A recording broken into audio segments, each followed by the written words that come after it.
Okay, I think we're live. Are we live? Are we live? Jesus, it's been so long. So long. Right, let me set up this stuff again. Oh, Discord should not be here because there are definitely things that will get me banned. And can I hear myself? So long. Yeah. Welcome. Welcome to the stream, everyone. Very happy 2025. I know it's been a long time. I think I stopped streaming on the 21st or something. A wizard is never late, nor is it earlier. Yeah, he arrives precisely when he means to. Exactly, Nakonath, exactly. Well, hello, Ahmed. It's good to see you here, dude. I'm gonna guess that Discord is still banned in your country, man. And I feel so sorry for that. Hello, GTX. Welcome to the stream. So, don't know what to do in the stream today, to be honest. I thought I would just stop being lazy and start streaming again. And today we're going to be doing some Golang. Maybe we'll review some code as well. We got a very nice app here by Carlos. I believe he's been doing this alongside Urchin as well. So he's been doing it for at least as long as I started Urchin. So we're gonna take a look at the code for it. I have my Coke Zero here. Let me open it for you guys. I'm still not sponsored by Coca-Cola, but one day maybe. Oh, when that first sip of Coca-Cola hits you, it's like, ooh.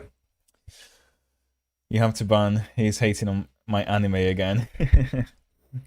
I might do. I mean, it depends. If it keeps being unhinged, then you have to get banned on Discord. I'm afraid, but maybe not today. Right. I thought that we would continue working with Urchin because, quite honestly, that's what gives me joy nowadays. Implementing features for Urchin is definitely better than the other stuff that I was doing. Carlos, depends on what anime. It depends on what anime, dude. You can be unhinged, but you can't keep hating on my anime again. For sure, yeah. I think that is an unspeakable act. So, let me set up here. Guys, I'm so tired. You don't understand how tired I've been in the past few weeks. Maybe it's because of Christmas, maybe having like nearly 2 weeks off and going back to coding just did one on my brain. I don't know. But if we don't stop being lazy, we'll never get back. So today is the one. Today is the day. Right. We were doing product stuff, right? Last time I checked. I kind of remember what we did, but maybe we can have a quick check, because I think I raised a PR for it. And I'm hoping to add the support for the Schema edition. So we need like a few endpoints implementation. Ooh, there you go. So this is what we did. We did 14 file changes. Interesting. And I'm not signed into GitHub, which is good, I guess. But Carlos, Japanese version of Confederate songs. Yeah, then you deserve hate, mate. You 100% deserve the hate. But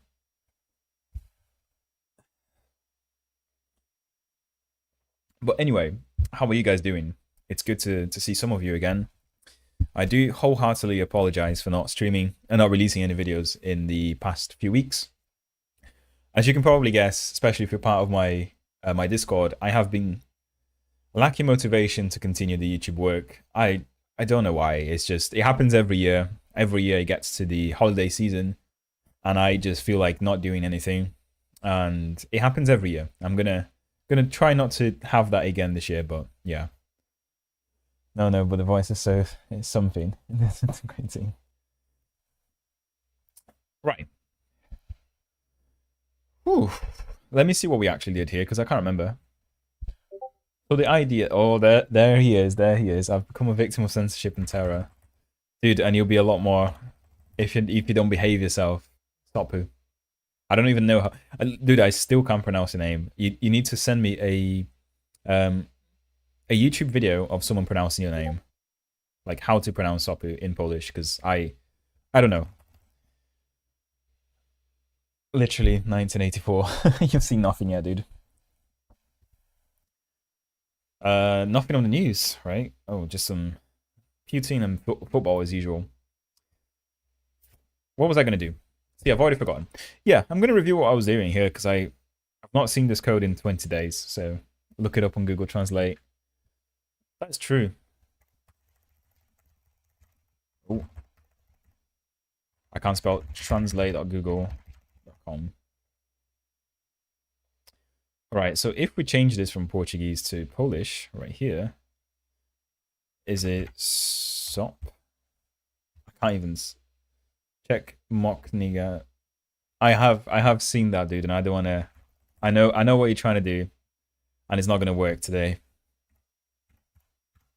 This is how you spell, right? Sopu. Raccoon. Sopu. Sopu. Sopu. Sopu. Right. That's obviously not your real name, but. And also, you don't even have the raccoon picture anymore on your profile picture, man.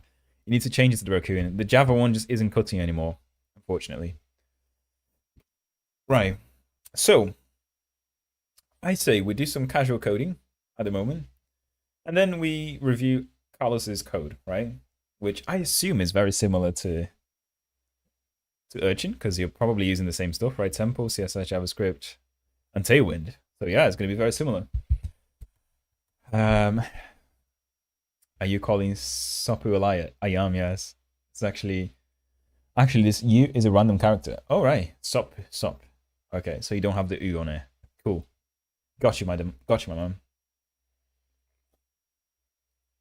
How can it not be named a raccoon? Because that just doesn't sound like a person name. Just doesn't sound like a real name.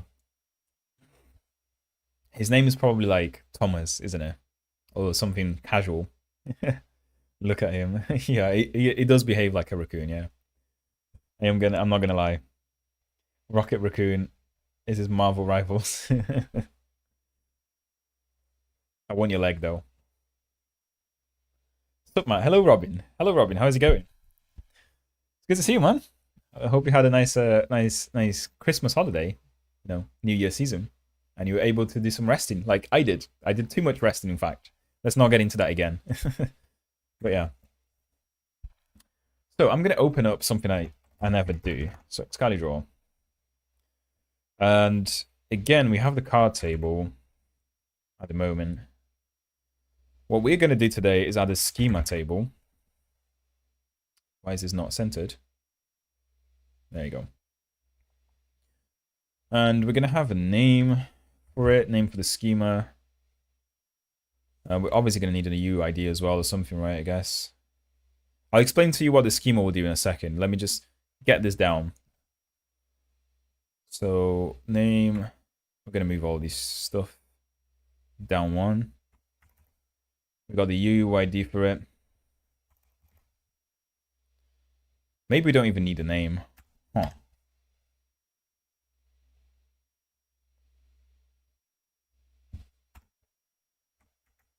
And I do wonder if it's worth keeping the card IDs belonging to that in here.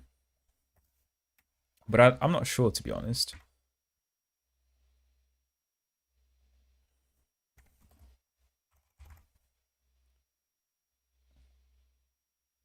Okay. So let me run the Urchin application and see you what I mean by these things. Show you what I mean by these things. So if we go into Docker, I'm hoping that Docker Compose still works. Docker Compose up. Let's see if it's all working. I can't remember now, to be honest, whether I left this in a good state or if it's broken. I'm hoping it is.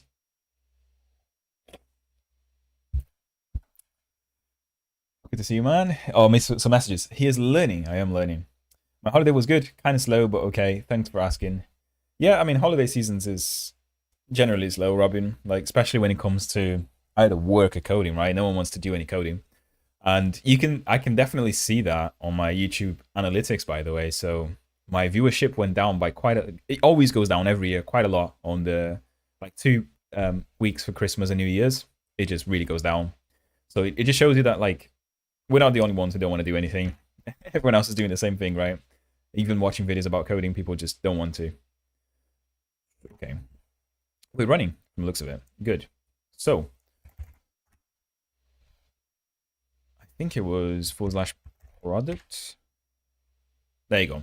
So we've got these cards implementation, right? So this is supposed to be some sort of like product cards or whatever card people want, right? So either product cards or they want like the excerpt of a post to be displayed in this form, or the excerpt of a page to be displayed in this form. And that's fine and well, right? But the problem that I have with Urchin is that I don't want to just impose a particular format on the cards on the user, right? So what I want to do is I want to allow users to provide whatever layout for the cards that they want, right? So in this case, we have like obviously an image at the very top, some sort of like outline text at the very, in here. And we have like a product title, a description, and then a learn more button, right? The idea for this is in Urchin, I want the user to be able to kind of provide whatever template they want for the cards, and Urchin to populate that from the information on the database.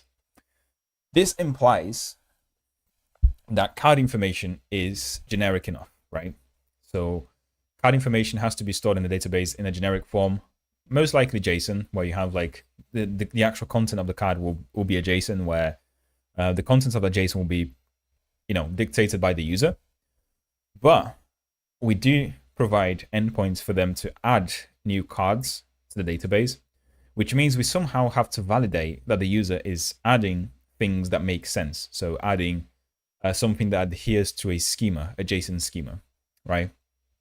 And you can do that with JSON. Like you can have a JSON schema where you say, which fields are available for a particular category of cards and what the types of those fields should be. So if a user is adding a card that doesn't have a valid schema, then we can kind of reject it on the endpoint, right? That's the idea here. And this is why we're going to need a schema table as well, which is inherently linked to the card table, right? So every card is going to have a schema ID where we can then query the database to check that the card being added is actually valid. That's why I have these two concepts here. So far, this has been fixed. So like on the card table, we have a title, content, and card ID, right? But the content here is it's going to be sort of flexible enough to allow users to specify whatever they want. That's the idea here. Oh, a new start. My holiday was good. Okay, well, new year start using drawing software. Nice. Yeah, of course. I do. To be fair, I do use Excalibur quite a lot, especially at work. When you're talking to other people and you want to like drop down the ideas you have for a new implementation, it's always useful to do this. I just haven't used it on stream too much because the things we've done weren't that complicated enough. In the sense that you can't just understand me just saying it, right? But in this case, it helps us to just kind of visualize it, right? I'm gonna go buy some noodles, so be right back. No worries, Robin. I mean, you enjoy your noodles, man. Hopefully they're Asian noodles, because I love Asian noodles, man. Like Korean noodles especially. I've liked the video. May I go now? Sorry. Dude, you're free to go and come as you wish, man. You don't have to stay. Obviously, I appreciate if you stay and give me the viewership, but you don't have to stay, man. Matt, do you know how to use JWT with Spring Boot? You okay? Sorry, you got someone in the room. Exactly, it's them. Oh, right, nice, yeah. Yeah, those noodles are pretty good. Do you guys have the spicy ones? Because the black spicy ones are just... I like them, but I sweat when I eat them. Lim, hello, dude. How is it going? Man, we're getting so many views today. I'm happy to have 10 people already on the stream. Won't I get timed out or banned? No, you won't. I promise. You only get timed out or banned on the stream on Discord if you're being 1, racist, 2, homophobic, or 3, saying anything that may get me cancelled. That's the basic rule here, guys. So then go and find love, my friend. Yeah.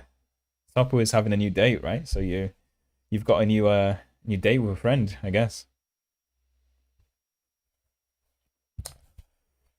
So yeah, So the first things first, on the admin app, I believe I created some handlers to do the card stuff, right? So we've got postcard, which takes in database and that gets the context of the thing, right? So we have a new JSON decoder for the body. And what do we do? So add card request, title, image, schema, and the content. Yeah, the content is JSON, the schema is a UUID, or it should be anyway. The image is the outlining image and the title. Okay, so this is fine for me at the moment. Obviously, the content here isn't being expected as a JSON at the moment. So I think if we log into our database, we will find that the content is currently just strings everywhere, right? So let me try that. So, is it MySQL Urchin? Okay. So use Urchin. Is it the scribe? I keep getting this. Is it this scribe? You haven't checked the manual corresponds to the scribe cards. Is that right? Yeah, there you go. So we have UUID, which is the primary key. That's fine. I don't see us creating that anywhere. Maybe it's on the database code, right? So I guess on the database code, there you go. So yeah, we do generate a new UUID for it and we insert it into the database. Good. Now, if I was to select everything from cards, what do we currently have in there? It's an empty set. We don't have anything. Cool. That's good. So that makes my life easier because I don't have to roll back the database and add a new migration to undo the data I've currently added. I never really learned SQL. I leave that to my BFF Claude. Yeah. To be honest, dude, I learned SQL many moons ago, but I don't work with it on a daily basis enough to kind of remember every command. I just vaguely know them. I vaguely know what concepts I have to learn. Like when I have to do joint sets and shit, like I will have to Google it, like left and right joins and shit. How are you, bro? Where you been? So Slim, long story short, I was just not doing anything, dude. I've just been working, then I went on holiday. I didn't feel like doing any coding on stream. I did barely any coding at all during the holidays. But now we're back. I've managed to kind of regain like 10% of my normal motivation. And we're here now, right? That's what matters. We're here. So, yeah. So let's add a new migration for the schema now, because we have that, but we don't have the schema table. We're going to need that. So for this, we are probably, I'm assuming you guys can kind of see the text. There's so many pop-ups here. So I'm assuming that I can go into the migrations. Yeah, there you go. So let's go into migrations. Let's add a new migration. So Goose, driver MySQL. In fact, let's get whatever we had on the history. History, grep, Goose. I want the creation command. Down to this, down to that, add up to... Dude, really? I don't have... Oh, there you go. Goose create SQL. Apparently that's the one. So if I add the cards... Ooh, I'm wondering now, should I do this in the same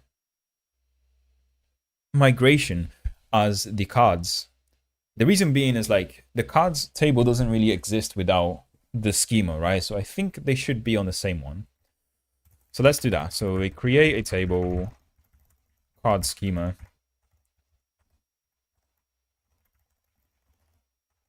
And we do a bunch of stuff here, right? So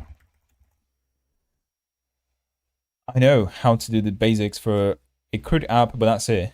And it's strictly SQLite free syntax. That's enough, man. Like, honestly, anything more complicated than SQLite, you're probably going to Google anyway. So, yeah. I would normally say, right, that for a full stack developer, or for a developer that knows a bit of everything, knowing the sort of like overall like functionality of SQL helps. Like, you know how to obviously add new tables, mess with primary keys and composite keys and stuff, and then you know some of the drawing stuff as well. Not necessarily how to do it manually, but you know what it's used for, like joining information between tables. Then that's enough, because as long as you know where to find that information, i.e. Google or, more recently ChatGPT or Claude, you're going to be fine, right? I don't think you need to be an expert in SQL to create an app, put it that way. And it just shows because I'm creating an app with SQL, and I know fuck all about anything really. Varchar 36. Default is UUID primary key. So interestingly, we have the default UUID here. So does that mean that if I don't populate my UUID, the default value will be given as a new UUID in SQL? Because that is pretty much interesting. I can get rid of some code on the Golang side, if that's the case. Set default UUID. UID to binary. Yeah, there you go. So for my, okay. Doesn't work with my SQL AN. I'm going to assume that this works, right? You can use binary 16 as the type. You can set a default as follows. Okay. So it seems like UUID does help us, and we don't have to necessarily set that. Okay, yeah, cool. So I was serious about the JWT, the JWT, JSON Web Tokens. I have no idea how to do it in Spring. There was a website, like, now that you ask about JWTs, there was a website that helps you understand the tokens. There was a video as well I saw. I can't remember who it was by, but many moons ago when I was working on my second job, I was in charge of doing some security work for cars, believe it or not. And I had to watch like many videos. I think, is it this guy? Yeah, this guy was pretty good in explaining how JWT works, if you don't know yet. And this website is pretty good for decoding them, because you can put it here and then it will say like what the payload is and the headers and stuff. Now, to create these things, so for example, the header, right, where you specify the algorithm and the type, which is JWT, you're going to have to use like base64 and for the signature at the end here, right, which is, I'm pretty sure, this plus this, like the base64 of that, encrypted with whatever secret you have. Sometimes that is like RSA, sometimes it's something else. You're also going to need a cryptographic library, GTX. We did it when I was doing in C++. I did all of this with OpenSSL, right? Because it does have base64 encoding and decoding with the encode block, EVT encode block functions. Believe it or not, the name doesn't say anything about base64, but that's what he did. And also the encryption functions in there, where you have your secret. I would be very impressed, GTX, if you don't just Google Spring Boot JWT library and it doesn't, you don't find anything useful, because this is something, a problem that is very, very commonly solved. And there's, I would personally just use a library for it, man. I wouldn't worry about, as long as you know how JWT works under the hood, using the library is fine, because you're gonna, save a lot of time and headache in case you do anything wrong, right? But that is it. JWTs are useful, yeah, to kind of not verifying that someone is who they say they are, but that they are authenticated. Not the authentication part, but yeah. Do you think issuing JWT tokens for temporary accounts is good? I want to make a game service basically, and I want to issue the JWT tokens to a player so they can sign into lobbies. That is good if you've already got authentication, as far as I know, right? So authentication in this case means OAuth 2, or making sure that someone is who they say they are. On that side of things, I would probably go for something like auth 2.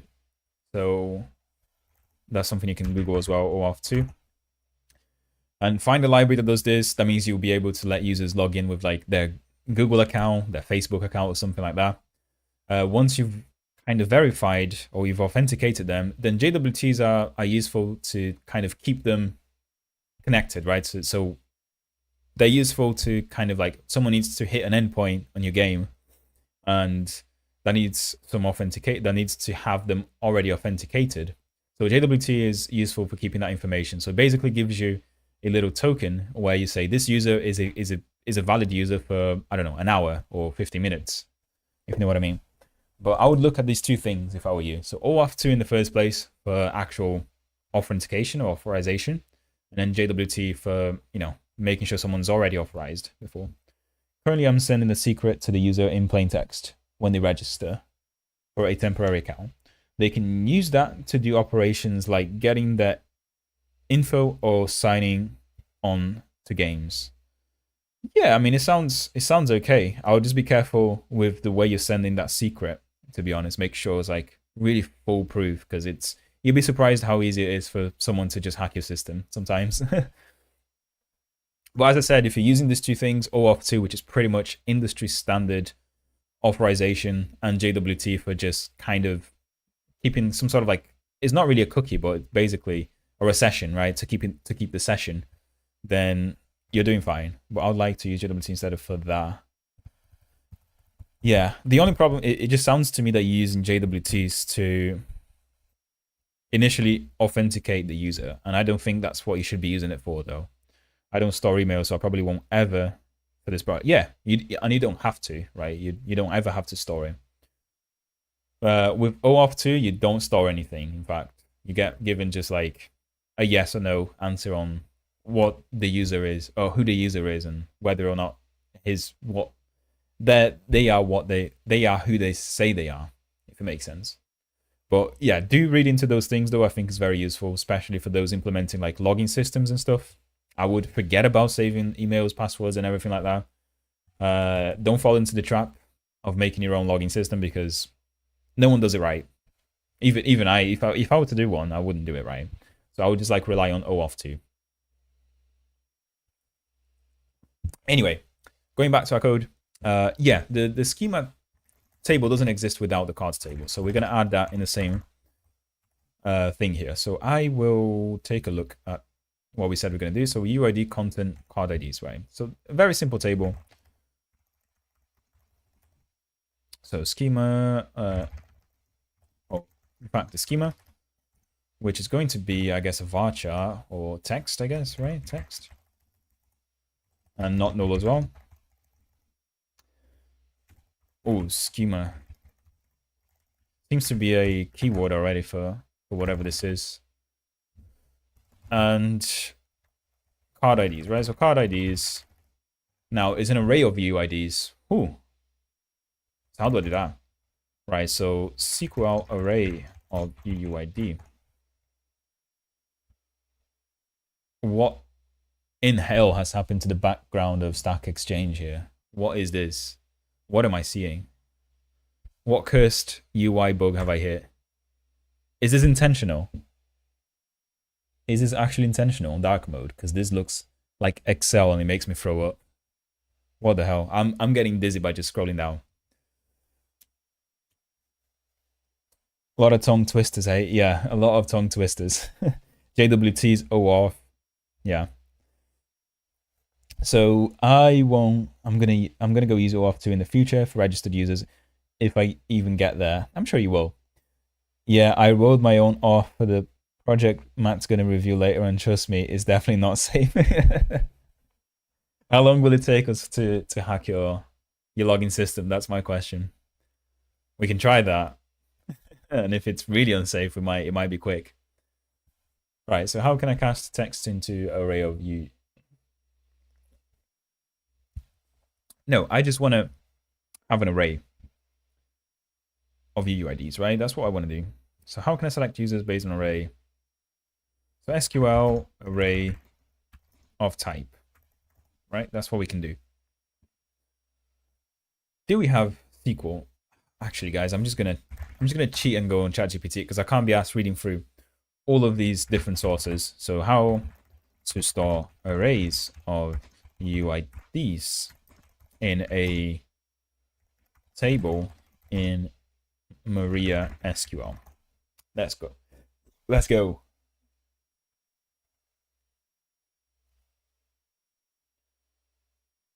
So UUID array JSON. What? So we do MariaDB supports columns starting from version 10.2. JSON columns. Okay. I didn't know that. We have JSON. That is amazing. To query and manipulate JSON, you can use MariaDB's function, such as JSON extract. Is this something that's widely supported by all of the providers of? So MySQL JSON type. The JSON data type. Okay, cool. So we do have that. That's not bad. And does Postgres support this? PostgreSQL and JSON data type.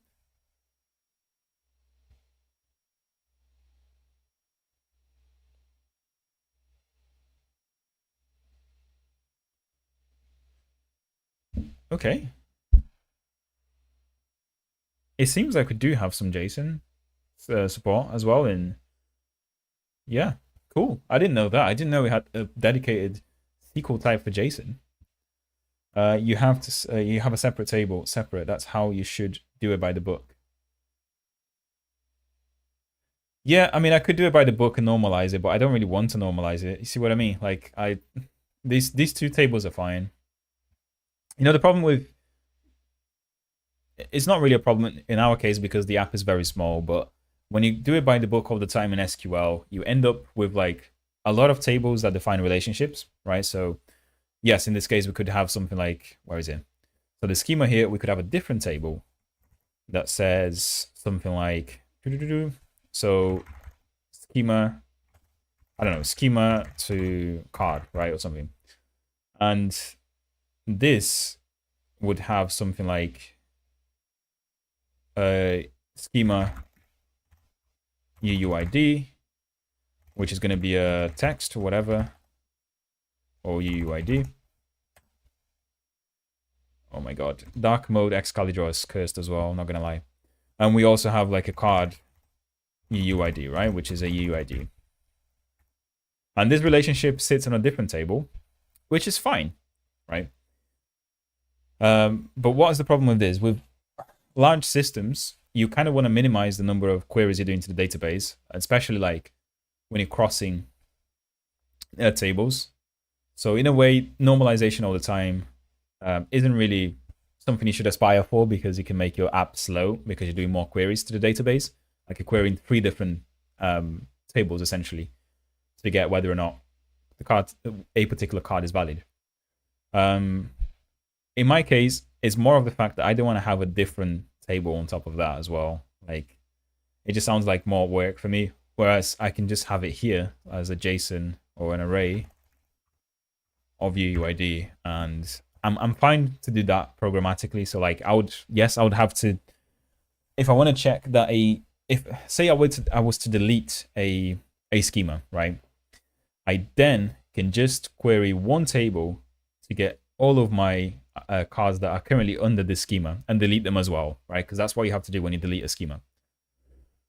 So it makes it a little bit more complex, but in theory, yes, GTX, you should probably do that in a different table where these two values here are your composite key, right?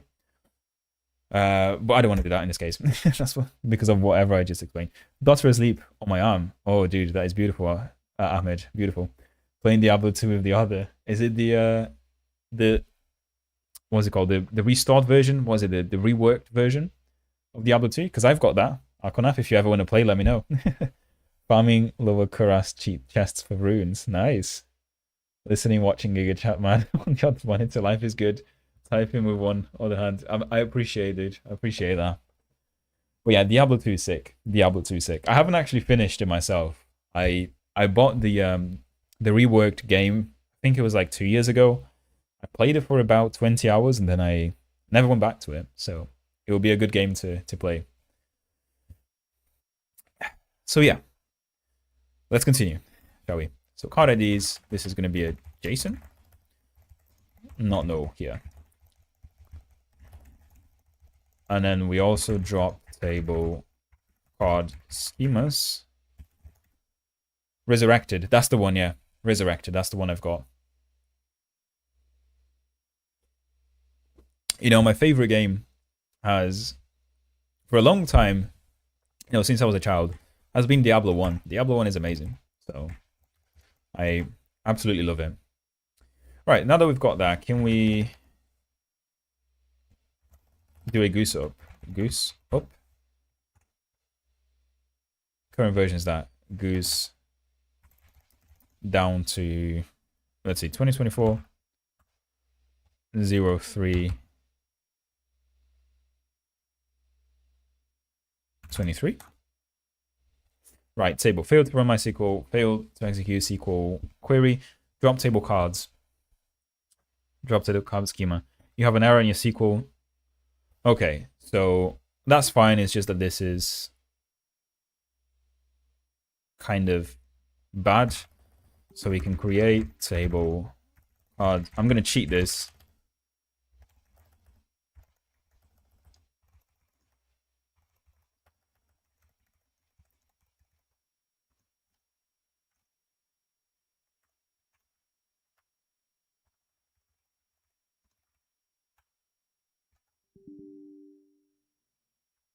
Wait, what? UID used. Okay.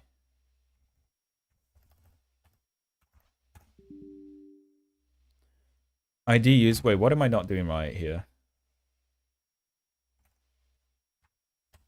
What instead I did just varchar. Varchar. Do I have any syntax errors?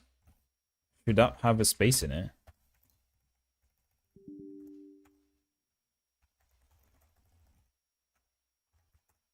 Okay, good. So now I should be able to do a down to. It still doesn't work. So drop table cards. Drop table cards. You have an error in your SQL. Failed to execute the command drop table cards. Drop table card schemas.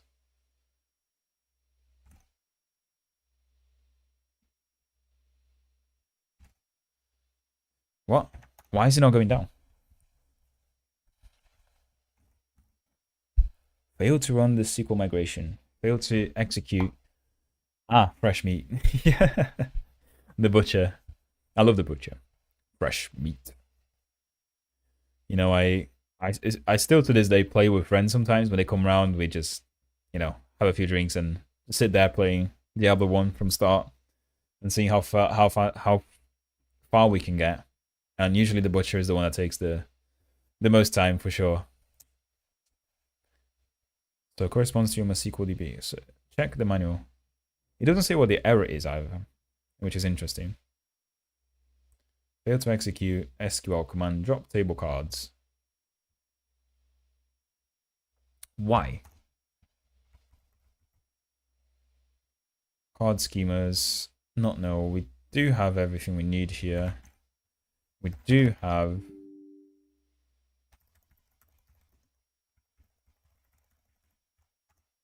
Yeah, we do have card schema, so that command shouldn't fail.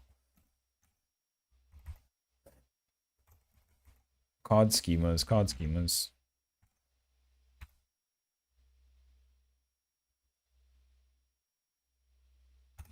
Ah, okay, I see what's happening. This is connecting to my local DB.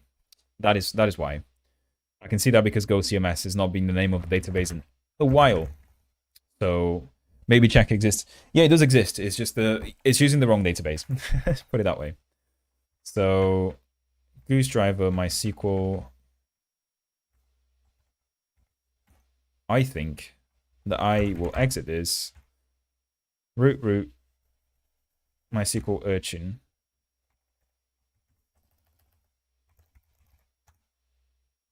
What I need to do is figure out how to pass the port here because it's 3336, I'm pretty sure. So Golang and Goose port number, right? So it will just be the Goose documentation. We meet again. Guys, I'm already running out of Coke Zero. Someone send me a donation for Coke Zero, please. Every dollar spent on donations will go directly to Coke Zero purchases. I promise you. I don't even know if I have donations and label. That's something I need to sort out as well, like donations and super thanks. I'm not sure if I've got those things on set up on stream. Wouldn't mind getting a Coke Zero for free. Right, so where is MySQL? MySQL parse. There is the connection string I'm looking for. Really? Connection string? So multi-statements. Goose driver, goose DB string. Okay, so that is the one I should probably be changing, right? Goose DB string, yeah, that's the one. So if we do MySQL here, we do have that already. Admin, localhost. Okay, so basically what we need to do is localhost port 336 admin at localhost / oh, in fact, it's here.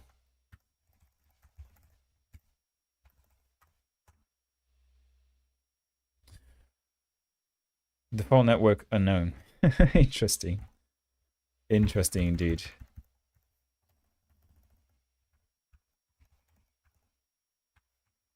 Amazing.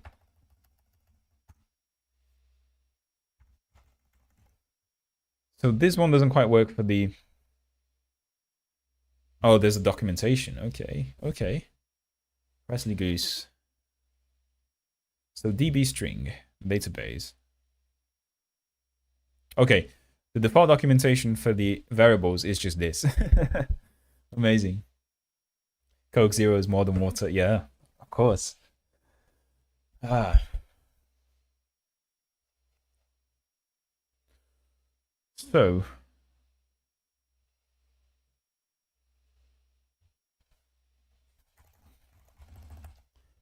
Do we chat GPT it? I think we do. I don't want to waste too much time on this. So, how to set a custom port in a goose up command in Golang goose. Is it going to be good at that? Let's see. Or is it going to goose around? I don't know. Geese around.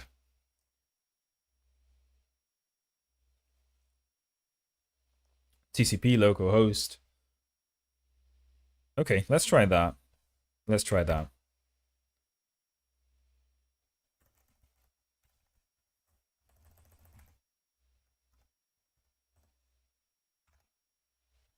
Connection refused. Okay, so at least to try something. No. Drop table cards is still erroring for me. Still erroring. Goose down to that. So what do I do in this case? So does card work? No, because if I do it once, I'll mess it up. So port 3336, root and root is the password. Urchin's a database, which is exactly what I have here.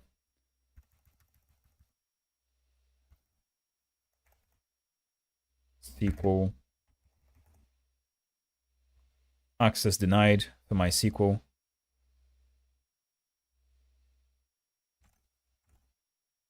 What exactly did we have here? So username and password, which is root and root. Am I right? At TCP / ODB. So what ChatGPT says is this.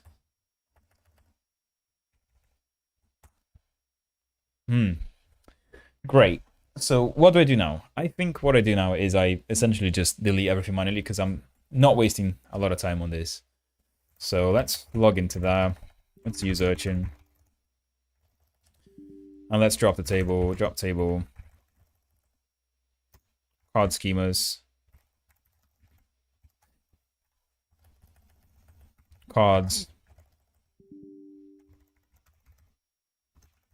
We have images? Yeah, we have images.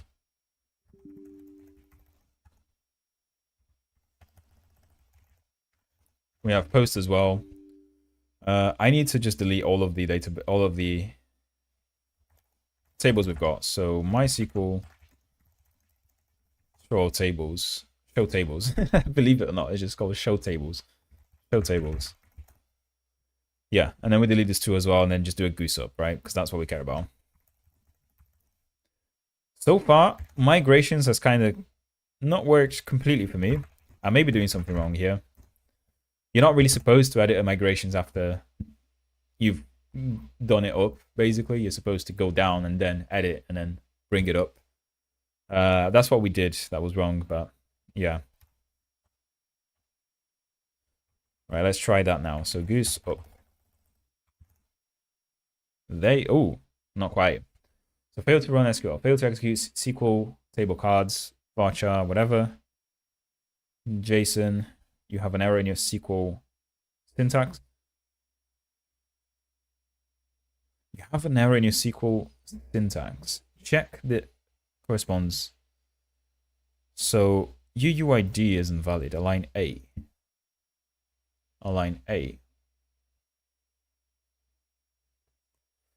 Is it not meant to have a space? Interesting. Interesting indeed. Let me know if you guys spot any issues with this. Because I'm lost here. You have an error in your SQL string. It doesn't say, I mean, it says what line it is, but it's here, right? JSON schema. JSON schema. Which is a text. Ah, okay. So maybe that should have been. Oh, yeah. It has to be JSON schema. Did it have a comma? A comma here? No, no way. No way. The comma is a problem. There is no way. Line 6 now.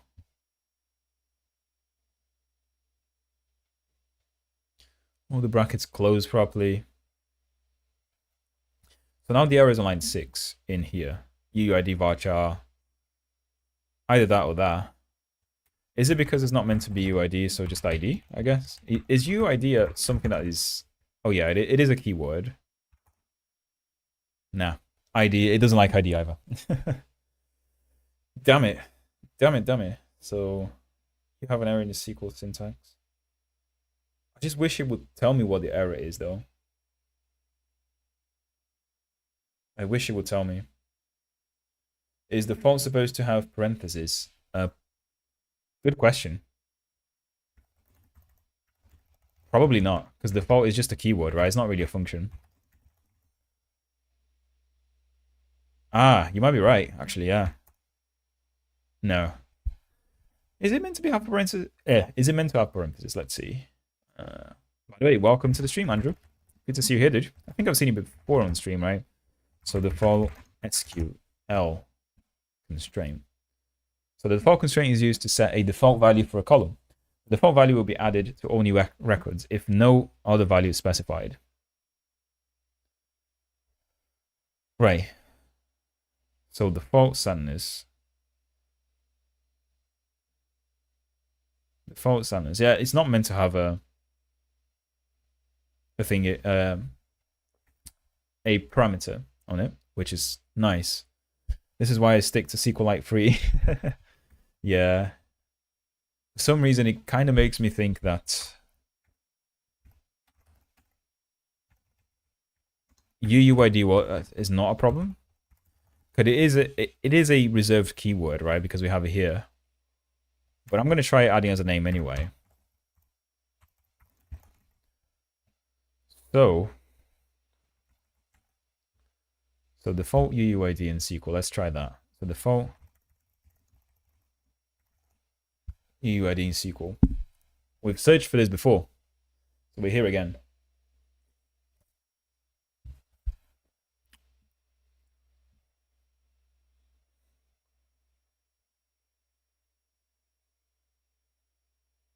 Default UUID to binary UUID. So what does UUID? Is it just a string? UUID SQL. What does it return to us? Is it just a... Yeah, there you go. So it returns the string that we expect, which is 36 characters long, I think, including the dashes. Also, maybe put primary key before default. That is a good point, yeah. That is a good point. But I've run this migration before, which is kind of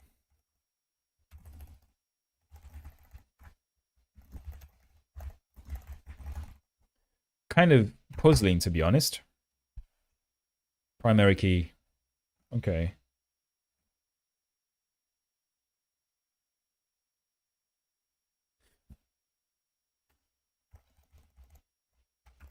I'm gonna do lazy mode and just ChatGPT. What's the error in the following? SQL, MariaDB SQL statement.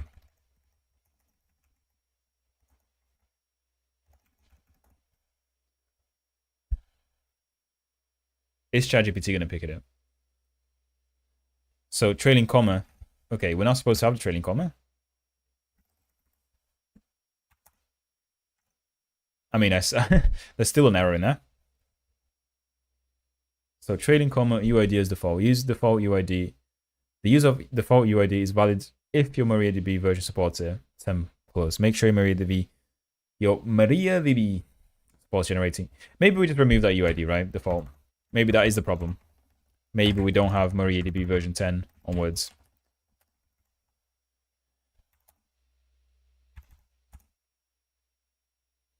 But it still doesn't work. I'm back with my noodles. Nice, dude. Hopefully they're the spicy ones. Also, maybe the primary key before the default. I've got that. Huh. Interesting. As text columns are stored outside the table row, which can impact performance for frequent reads and writes. I didn't know that. That's interesting. Okay. So varchar UIDs are typically 36 characters long. So using varchar is appropriate. Okay, ChatGPT, thank you. What about something like ID car 36 primary key default UID? I can try that, Sinan, for sure. All right, let's try that. So I want to see, first of all, I want to see what if we just comment these out, right? Is the card schemas the problem or this one the problem? Okay.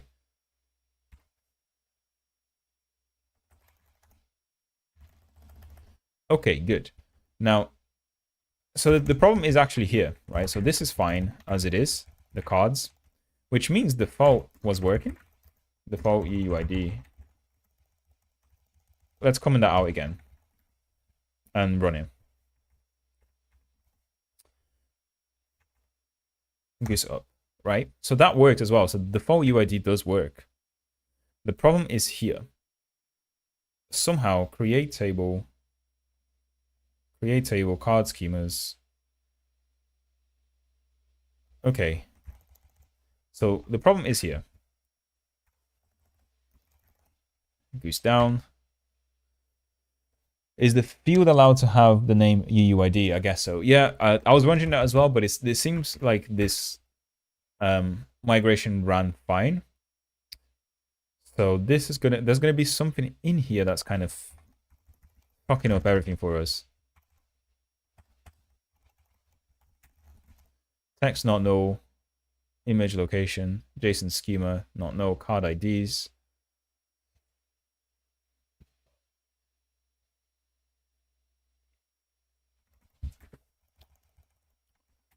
It's puzzling. It's absolutely puzzling.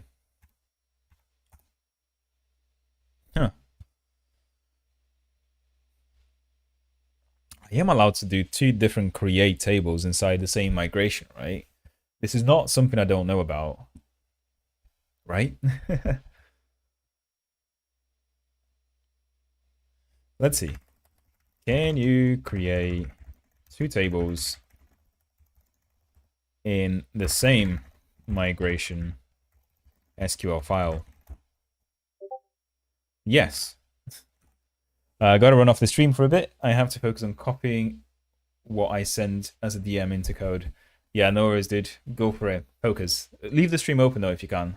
I would appreciate that. Just mute myself. Right, so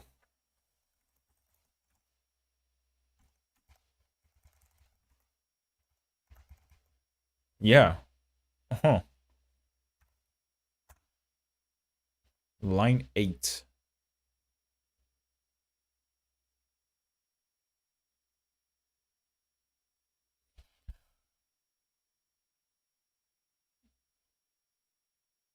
I wish this gave us like a little bit more information on what's actually occurring underneath. Like which particular statement is failing. That would be really interesting. We know for sure it's this, but I don't know why. I don't know why. JSON schema. We have the same as that. Try to create it without the card IDs field. Ah, you think it's the JSON.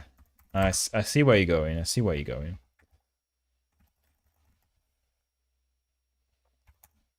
Nah, it still doesn't work. Fuck. What if I do it without the cards table? So first of all, let's comment all of this out. Do a goose down. And then switch to just have the schemas, right? So if we just did the schemas.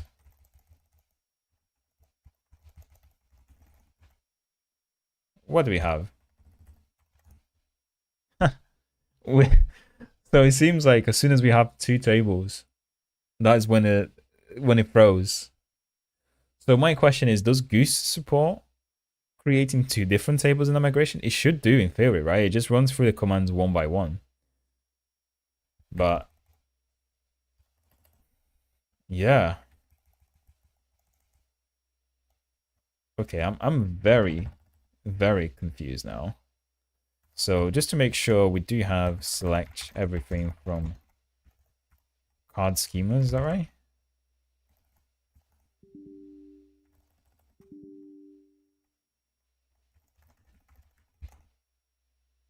Yeah, see, card schemas was created, and if we describe card schemas, we have exactly what we wanted. So Goose docs say that it's one table per migration file. At least that's what I understand from it. You might be right. We might have figured that out the hard way. Which means it's fine. We just create a new file, but table. Let's see.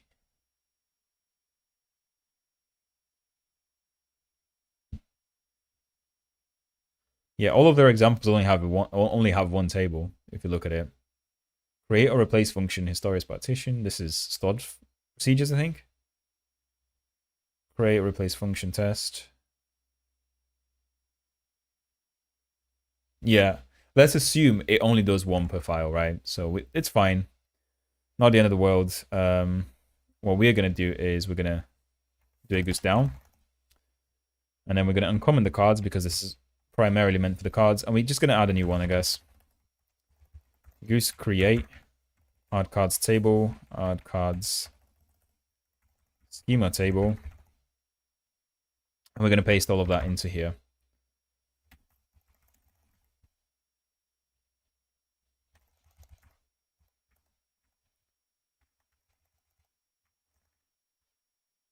And yeah. And there we go. So is it going to work now? Yay. And now we should have both cards and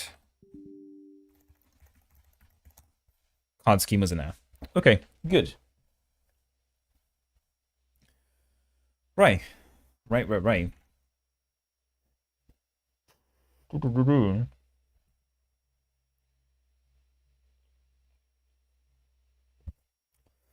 How is this new year going so far? Hello, Essie.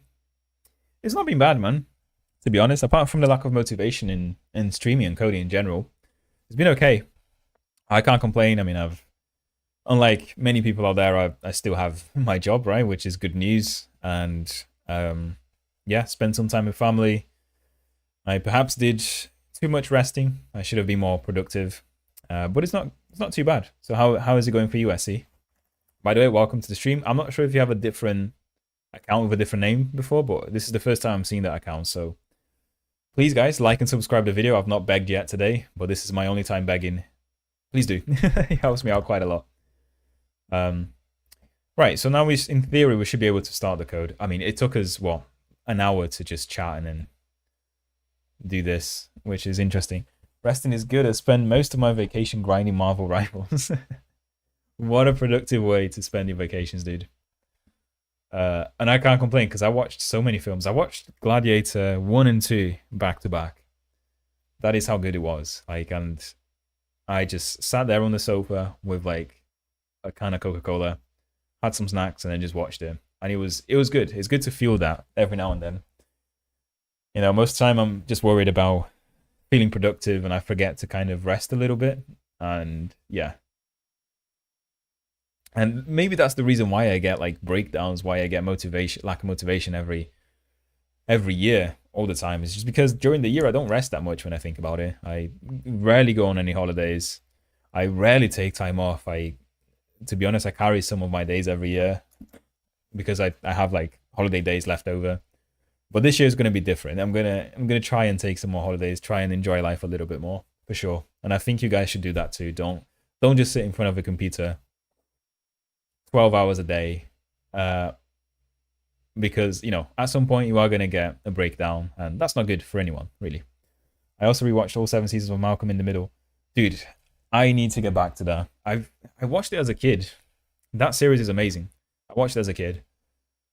But I've not watched it in a long time, and it was really good. So card schema, right? So let's create a new one here. Let's do a card schemas, or card schema, in fact. Okay, we have pages, we have image, we have post.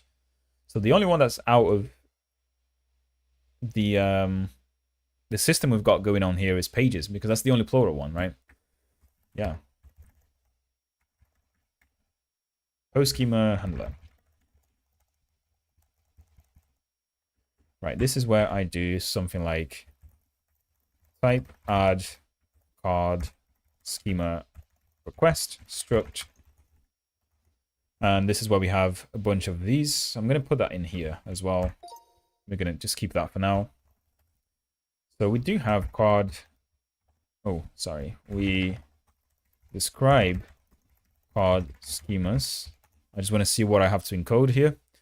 So we do have EUID we don't care about because that's something we're going to set automatically, but JSON schema or JSON schema, that's going to be a string with JSON. It's going to come from schema, right? And then we have card IDs. In fact, at this point, we don't even have the card IDs here because we're adding a new card schema, which means we don't really have any cards associated to it, right? That's good because now, let's remove that from here. I'm happy that I have had so much motivation to code nowadays. Feels good. Yeah, it does feel good. When you're on peak of the motivation, you're getting things done every day, it feels really good. So I want to get back to that. Yeah, everything is fine. I just don't find much motivation to code in my free time, as he said. Winter is draining all my motivation for sports and coding. Dude, yeah. I mean, I go back to sports last week, man. I was able to go to the gym at least 4 times last week, which was good. However, the coding side of things, I lacked a little bit. I'm getting back to it this week, though. So life is going to go back to normal now. I see. And I moved in my career from developer to more like DevOps tasks. So kind of a different job. That's really good, man. Well done. I'm sure that you're probably enjoying that a little bit more, right? To be honest, I love DevOps. I love creating pipelines for people, and I love, you know, making sure that the infrastructure of our code is the best it can be. Unfortunately, I don't get to do much of that at my work. I do sometimes, but yeah. I also have some good news, which I may be able to share today. But I've moved. It's not really a promotion, but I've kind of became a tech lead recently, which means I'm doing way less coding at work. I'm just kind of like figuring out requirements and putting Jira tasks and putting people on the right paths to deliver something. So yeah, when you guys get the option to move up from senior to tech lead, make sure that that's what you want. because if you like the coding side of things, you're going to get less of it for sure. Just putting it out there, right? So add card request. We are going to do an add card schema request in here. We're going to change this. We're going to change this to add schema request. Grats. Thank you guys. It's not official. I mean, it's pretty official now, but my job title hasn't changed yet. Hopefully will. Congrats. How is it now? Yeah, I've just explained how it is now. Basically less coding and more admin, which is unfortunate. But, you know, it's one of the things like I've realized in the last few months. My best work is done when I'm actually helping people get their stuff done, if it makes sense. So like I do amazing work at unblocking people. So for example, if someone comes in with a CMake issue, a build system issue that's really messed up, I can usually sit there and kind of get it fixed straight away and put that person on the right path, right? And then give advice on how to implement certain things. And, you know, on the general side of things, for the team at least, so like on the team side of things, we deliver more because I work like that, essentially. Like if I was just doing a task by myself and delivering things by myself, other people would kind of like need help elsewhere and they would have to like wait for me and stuff or wait for someone else to help them, which means the product gets delivered slower, right? Because essentially the overall tasks are being blocked by someone else. But I found that I tend to be quite helpful when I'm actually just helping people. And that's where the, I guess, tech lead stuff comes in, because that's you do more of that essentially. You'll be helping out more people, you'll be planning more stuff, and yeah. So it's good in that sense, but it's bad in the sense that I don't do as much coding, or at least, you know, in the past 2-3 weeks or so, I've done less of it, and yeah, I'm hoping to change that, but just be aware. So request body status, no request body provided. We still need that because we're still gonna get a JSON from the request body. We got a decoder here. We got add schema request. We're gonna decode into that. That's fine. If we haven't, so invalid. So it's not even post request. Invalid schema request. Invalid request body. So sanity checks. Check that everything is inside the to-do request. Okay. Content is JSON, i.e. Okay, yeah. So this is for the other function we copied from. And now we have database add card, right? This is where we have to change the interface of it. So we have add schema or add card schema here. And the only thing we need in this case is the JSON schema, right? Which is just a string. Put it that way. And we should return a string and an error. Do we return a string here? So we return the UID of it. Yeah, okay. So we return the UID there. Now, this is going to fail to compile because I've just changed the interface and some of the stuff that I needed to implement the interface on won't work, i.e. the tests. So all of my tests have mocks, essentially, for the database, where those mocks implement this database interface. I'm sure that it's currently already broken because of the card stuff that I added. I didn't care about the tests, but we're going to break it even more by doing this, which is fine. So we add card. So I guess we're going to have a function that's very similar to this. So func, and we're going to take in the DB as value. So SQL database add card schema title.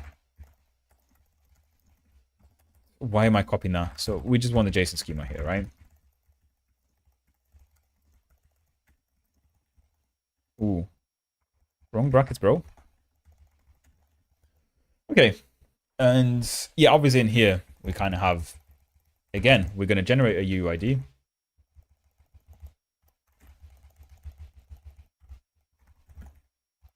It's basically going to be the same thing here. I'm not sure why this is a to-do.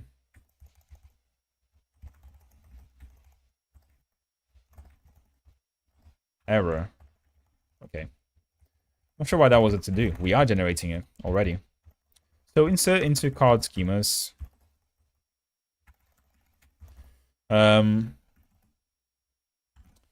Right. So what do we have? So we have JSON schemas, card IDs. So when we add one, we want to add UUID. We want to add a JSON schema and the card IDs, right? So card IDs, which will just be empty, right? Values UUID, and we have the JSON schema, which we're going to check somehow. And then an empty JSON string for an array. That's what it's going to be. That's what we're going to have here. Okay.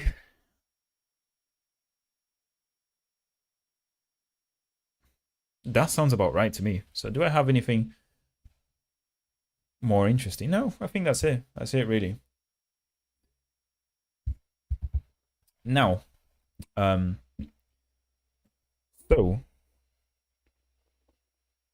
we have a function on the database that we can basically call and include the schema.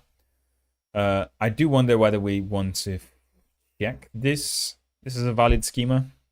I'm not entirely sure, to be honest. Maybe we do some JSON validation at the very least, right? So let's see if there's any libraries that will kind of help us with that. In fact, let me use these tabs here. My computer is so slow, guys. I'm really sorry if I'm like crashing everywhere or just stuttering on the stream. 2025 is the year I'm going to buy a new machine, and it will probably be a laptop. I don't know what kind of laptop yet, but it's got to have a good graphics card, which kind of implies it will be expensive, right? So I'm not looking forward to it. I'm not looking forward to spending like over a 1.5K in a laptop, but we're gonna have to, because my laptop here, my boy, is about 5 years old now, and yeah, if you're also a laptop owner, you know that you can't replace anything in it. In fact, in my case, I was able to replace the SSD and what was it, SSD, and I replaced something else as well. I can't remember what it was, but things like the graphics cards and the CPU are kind of basically hardcore soldered into the motherboard, so you can't replace it. Gaming laptop, yeah, I do have a gaming laptop. I have a Legion Y5070, I think it is, which is about 4 years old now. It's got a RTX 2070 Max Q, but it's old, man. That's what I'm trying to say. We're on like RTX 4090, like as the consumer one. The 5090 just came out, which obviously we're not going to get that in a laptop anytime soon, but you can get like so many laptops that have better performance than my machine. It's ridiculous. Anyway, I was going to look for JSON validation. Golang validate JSON.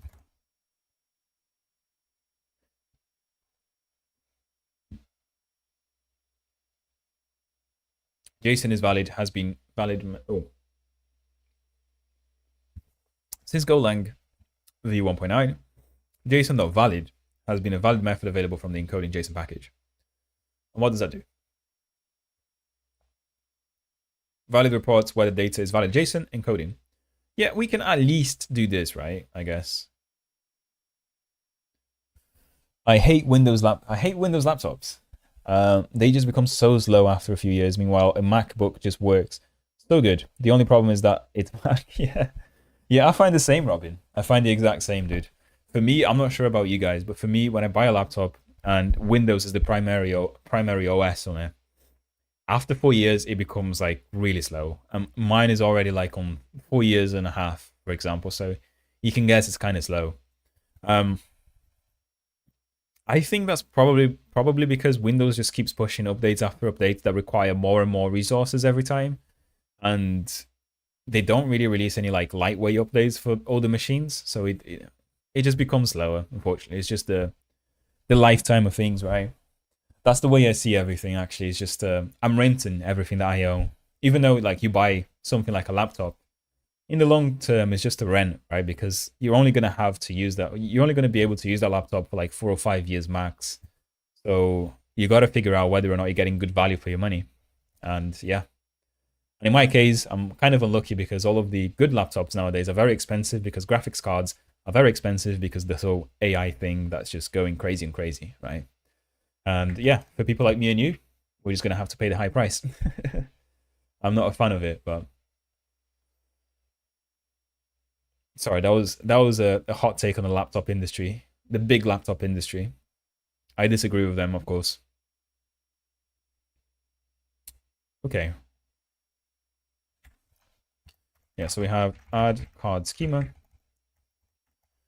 and we're going to have the add schema request.json schema here.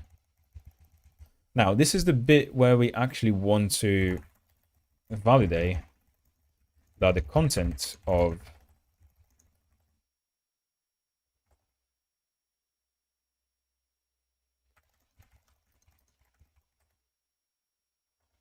validate the content, validate the content of the schema.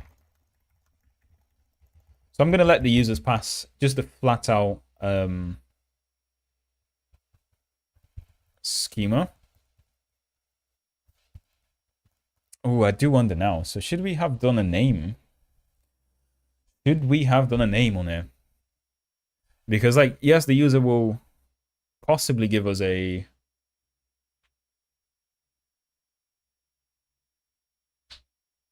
Let me think.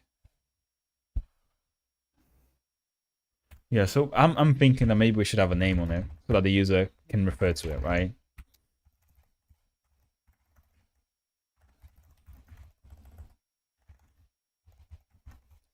Okay, which also means that we're going to have to change the migration file again. Unlucky, but we can do it. So we're down to 2024, 12, 18. Right, so if we change this now, so we do have a unique name, or just name.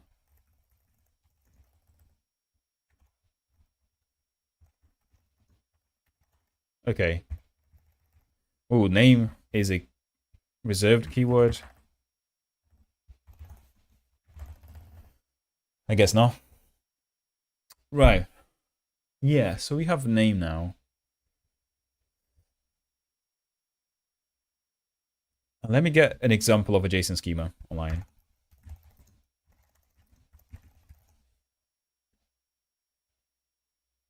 A typical minimum schema, right? What's the ID is a keyword. Schema is a keyword. What even is that? What even is the ID supposed to be? So also best practice to include an ID property as a unique identifier for each schema. For now, just set it to a URL. Okay. All right, so maybe we can use this instead. I didn't know that was a thing. So the schema is actually where we got the schema from, right? So okay.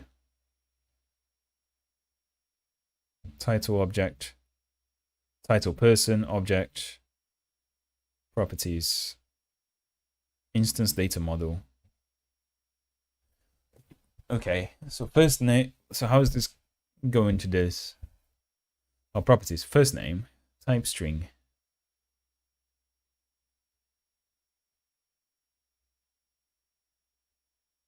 Okay. So basically I would like to adhere to some sort of protocol, even though this is not a protocol, but we can, the website called jasonschema.org says we should include these things. So we're going to include those things, right? So we've got ID, we've got a schema. Yeah, so that makes it a little bit more awkward because we do already have a UID here. I guess we can call it JSON ID, which is I guess a varchar or something of up to 36 characters. And not null as well. Not null as well. In fact, we don't even need the name because we have the title there, right?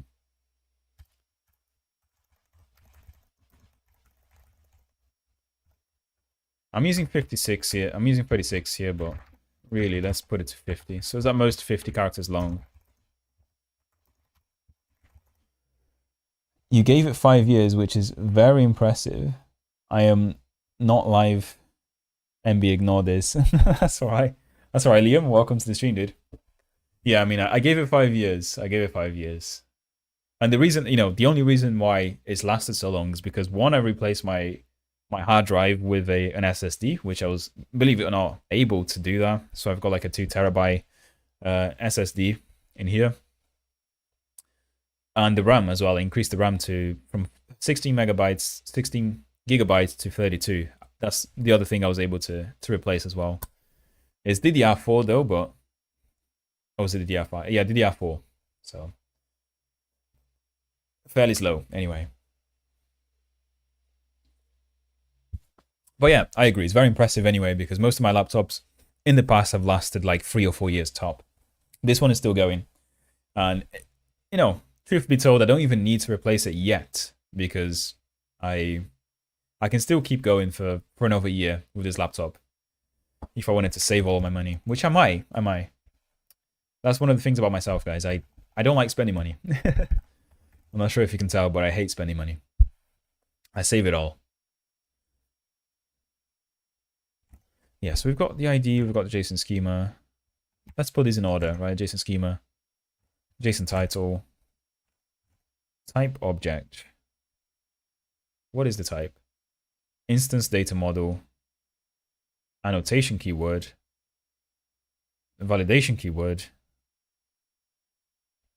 properties. So in properties is where we actually define the JSON, right? What should be in it. So this is the actual bread and butter of it. So, I'm not sure if I'm going to adhere to these two here. I don't really see the benefit if we've already got an ID and a schema. Yeah. Spending money, would be my middle name if I could afford it. I see, dude. So you're a big spender, Carlos. You're a big spender. We need to be friends, man. So whenever we go out, you can spend all the money and I can just chill. You can buy me the drinks. Nah, but when I do spend money, I spend big, unfortunately. So card IDs. Okay.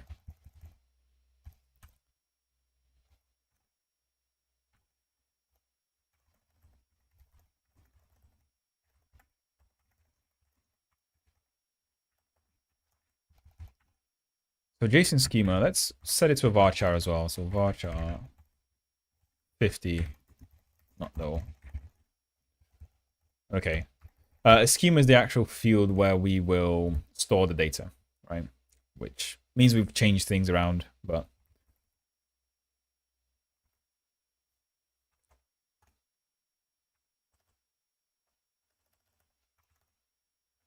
okay, just want to make sure that we've got everything. So describe. Good. Right. And this actually can be a JSON as well, right? So schema can be a JSON. Now let's think about it. So down to that, and then goes up again. Did that get reflected in here? It did indeed. So schema, yeah, is a long text. So I guess if you do JSON, it really means long text, which is interesting. Oh, did it do it down, in fact? Did it tear it down? Yeah, it does tear it down. So yeah, it just seems that JSON is a long text.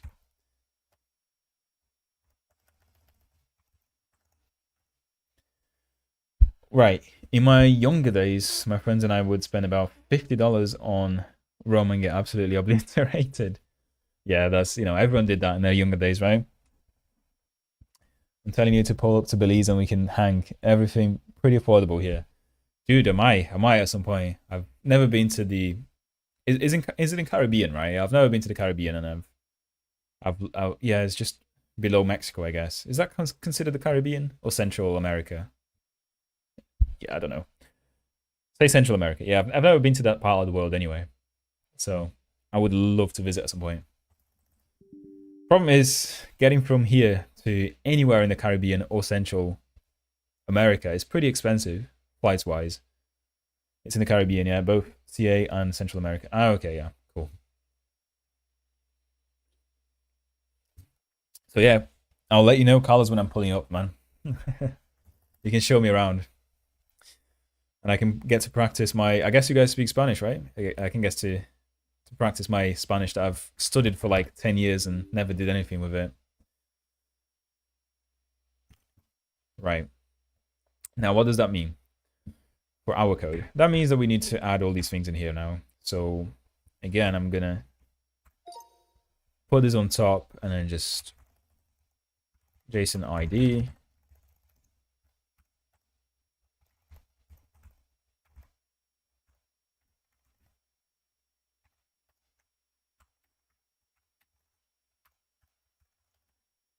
So it goes into ID, and then we have JSON schema.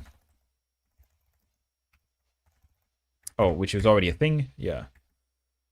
Which I can replace with JSON schema and the actual schema.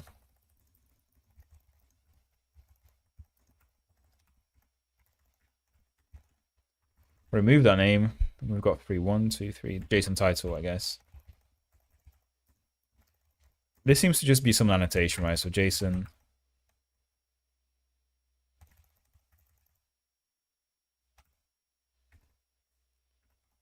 Now, this is important. Where do these things come from? So they come from... So schema and ID have a $sign on it, right? So schema and ID have a $sign on it. Title does not. Now we have 4, 1, 2, 3, 4, and then card IDs, right? We don't care about the card IDs in this case because this is just for the request that's coming in.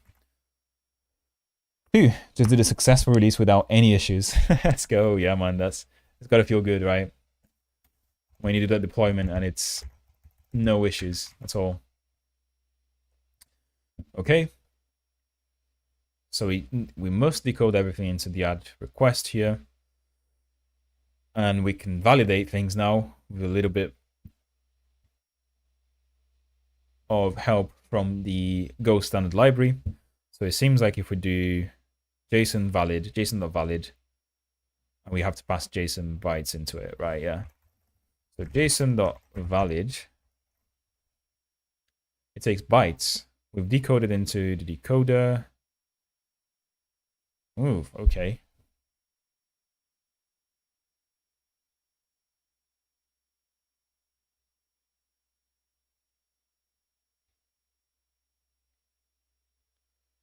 Okay. My question is, like, we are automatically decoding the body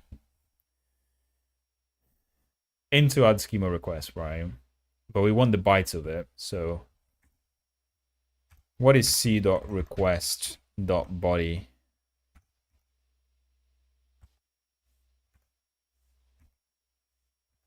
What does that return us? That returns... So we give it a byte array. I guess it populates that byte with the body and returns an error. But is this like a one-shot thing? So if you read it once... To be honest, I'm going to do something very lazy. So I'm going to marshal it here. JSON.marshal.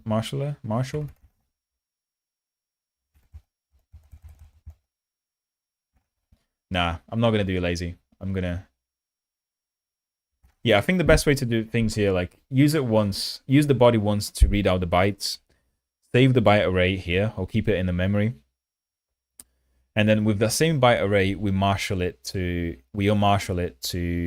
the add schema request, right? That's what we're going to do here. Had a scary migration script, but having a staging environment and careful testing thing tend to work. Yeah, indeed, man. Yeah, speak English, Spanish, and Patio. Okay, that's a new language to me. Mostly Patios. Nice, dude. I'm gonna search that. Is that like a Belizean language? Sorry if I sound stupid now.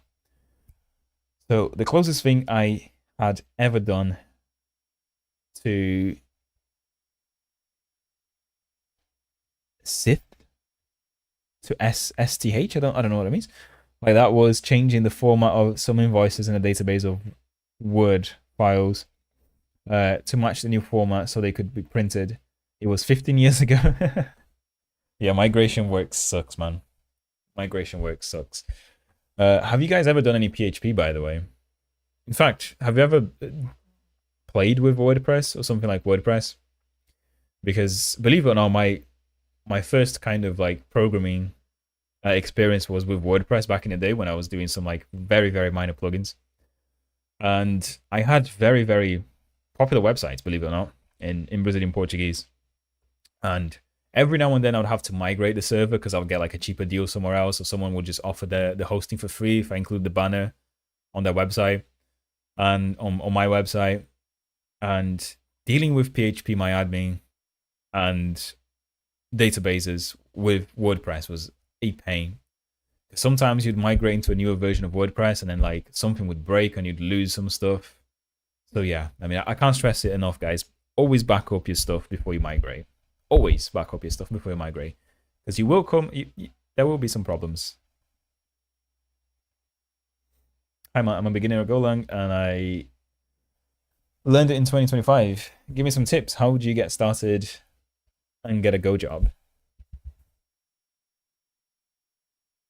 Dude, getting started is easier. All right, you just create a CRUD application, right? Like what we're doing now. We're just making a CMS. Just do something like that. Get some experience in it. Yeah, start applying for some jobs. But to be honest, without much experience, it's going to be difficult at the start.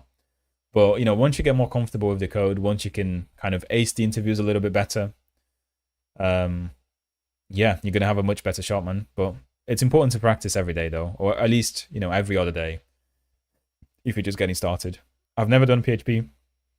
Getting PHP curious though. Yeah, I mean there are some very, very nice frameworks nowadays for PHP. I think the one I've looked at recently was Laravel. It just seems to bring like PHP to a different level. And yeah, I think PHP is a very different beast to what it was, when I was coding in it back in like 2012, 2011. That's when I started. And yeah, it's much safer now, much better. But yeah, PHP MyAdmin, it takes me back to 2018. 2018, PHP MyAdmins was still a thing, though. Like, that is crazy. I thought people got rid of it in like 2015 or something. But yeah, PHP MyAdmin on cPanel, that was the shit, dude. In fact, let me bring up the nostalgia right now. cPanel example. Oh, cPanel demo. Do you guys know what this is? Do you know what this is? It even now it looks different to what it did back in the day. But if you want to get like hosting for your website, and you're talking 2010, 2011, or even in early 2000s, like 2009, you'd probably come across with cPanel, which was like the software that was on top of hosting machines, so you can kind of manage your files and stuff. And yeah, it was great. Is PHP MyAdmin still a thing here? PHP MyAdmin. Yeah, PHP MyAdmin. I just missed it. Yeah, nah, we don't have a demo for that, but cPanel was the shit as well, man. What do you think I should learn with Golang? Like, what would complement my opportunities to get a job? For example, something like SQL, Docker. Please don't mind stupid questions. No, there are no stupid questions, dude. No stupid questions. Yeah, I mean, those things you said are pretty good, pretty spot on. So obviously, if you're creating an application, like a CRUD application, you're probably interfacing with some databases, right? I still haven't seen anything better in terms of job opportunities than SQL. Yes, there are things like DynamoDB and NoSQL databases, Mongo, but by far the most commonly used databases are still SQL databases. So do learn that, or what I said at the start of the stream. Like, you don't have to learn everything inside out, as long as you know the overall functionality of SQL. Things like creating a table. What primary keys are, composite keys. Some database normalization, even though it's not really important most of the time. And how to do join sets, like joining data between tables when querying. Then yeah, you're gonna be fine, because you can always Google those things, right? But as long as you know like what to find or what to look for is useful. Docker is an interesting one, because Docker is, you don't necessarily need Docker when you're developing apps locally, because you can always just run your apps in localhost. But I guarantee you that everywhere you work at, there will be images, Docker images of some sort, either for CI/CD pipelines or for deployment of your system. So like a lot of companies nowadays, instead of deploying or instead of like giving over the actual app for people to run on their machines, they will deploy a Docker image that kind of sets up everything for them. So it's always useful to know that. I'm watching the stream while drinking. Software, please, dude, I don't want to ban you. I wanted to ask you, I remember you said that your current website brings in some money. How did you get that set up? I want to be able to monetize mine. Yeah, so it doesn't bring me any money anymore, to be honest, because I've not posted anything in ages, but I do have like a WordPress blog where I used to post like every month, and if you click on any of these things, I have adverts on it. So Google Ads is what you're looking for, if it's still here. Consent. So Google Ads is not even here anymore. Oh, it is. So you can see some adverts showing up, and yeah, that's how I bring money. And back in the day though, it used to be much better than it is now, because I used to have something like 1,000 visitors a day on my old shitty website. Let's see if I can find it way back. Machine. It was basically a how-to website. There was like a bunch of tutorials. So let's see if we can find. There you go. That's the peak of my my website right here. So let's see what it looks like. 2013. Yeah, this is where I struggled with. This is the time I was struggling with PHP and yeah, WordPress. Dude, can I just click on them? But yeah, I mean, back in the day when I only had like 1,000 visitors a day on my website, I used to bring in crazy money, man. It was something like £500 a month. And at the time I was in school, I wasn't like high school. I was a 12-year-old kid, put it that way. In fact, I was 14 or 15 at the time. So yeah, like it was crazy how much you could get with adverts back in the day. Nowadays it's a little bit more difficult, Carlos. Even when you're talking about adverts on a blog. First of all, because people don't read things anymore. Believe it or not, like there's this culture of like short videos, AI nowadays, unfortunately. It just means that people are no longer reading long blog posts as much. So you get less views anyway. So your read time, which is equivalent to watch time on YouTube, is atrocious. And second of all, you need a lot more, a lot more visitors or a lot more following to actually get the same amount that you did back in the day. So I wouldn't recommend going for ads, to be honest, man. I mean, if you can always sell something, right? I mean, you can always try and sell something that's useful for the people buying it. And I guarantee you with that mindset, you're going to make more money than ads. So don't rely on ads. No one does anymore. Unfortunately, it's just like a compliment. Even on YouTube, like I get nothing a month. Maybe I get like £20 a month. And that's all the money I get from my YouTube nowadays, because I don't really do it for money. But yeah, you get a lot more by having things like sponsor deals and yeah, selling t-shirts or whatever. So I'm okay. I don't know why Matt hates this name. You know, so I can't Google it. Thanks, man. Definitely got a clearer picture. Also, just the last question. I don't think I am that into JavaScript and React stuff, so I was thinking of Golang and just backend. Do you think it's a drawback? No, you can do backend solo, dude. I mean, I basically am a backend developer, right? I don't deal with front end, although I will be soon because my team does that. But yeah, I mean, you can go a lifetime without touching front end. It's just a different part of the product, right? It's worth knowing how these things work for sure, but it's not a must for getting a job in back-end development. Right, I feel like we've achieved nothing. And sorry, Carlos, I think we'll probably just review your code next time, dude. I am for sure streaming on Friday. So, yeah. I mean, I'm not calling the stream off now, but I know I've only got like half an hour left. 20 minutes, half an hour. So, yeah. Now I can sit back and relax watching you. It feels good. Thank you. Thank you, dude. I'm going to try and get some more stuff done now. So, post schema handler is unused.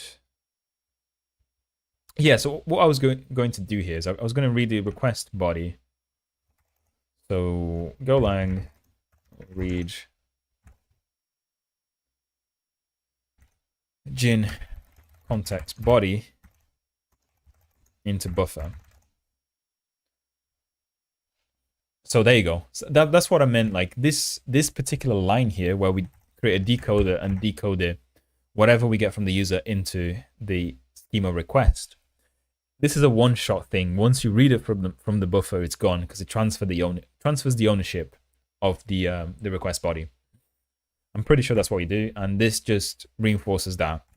What I want to do is I want to use this body multiple times. The first time I want to use it is to simply have the bytes of it, so I can validate the JSON with this function here.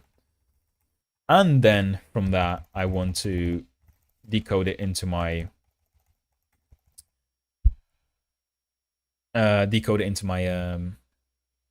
schema request, right? That's what I want to do here. Now I can go back to work.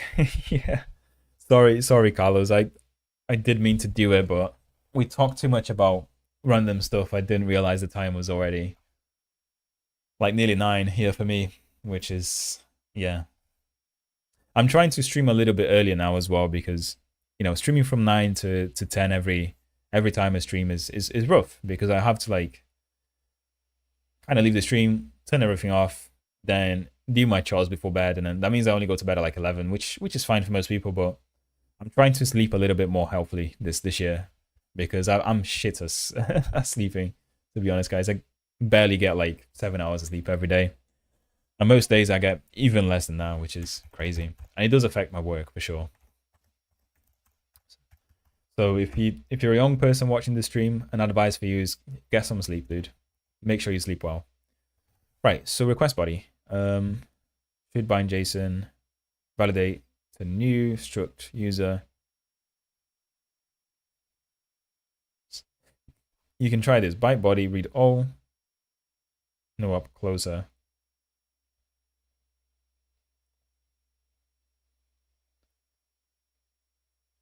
Okay, so IO util read all seems to be the one.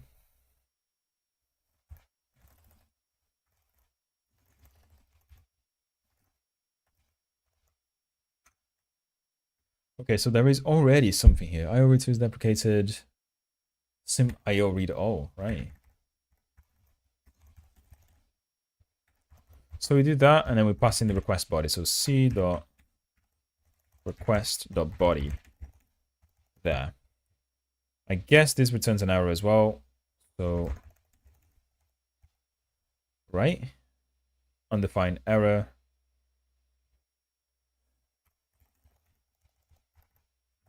We're going to reuse error later on. So if error is not nil, we messed up somehow, because we can't read the body, but we're going to have to return an error anyway.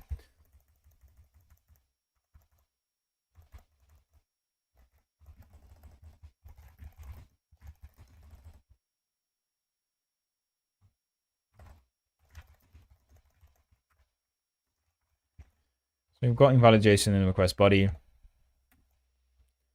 So we do in here, what is body's type? It's a byte, nice. So body. And what does that return? That is just a bool, right? Yeah, so if not that. So this is all the error handling things for this function. Now, it's not a bad request. Is it a bad request? Yeah.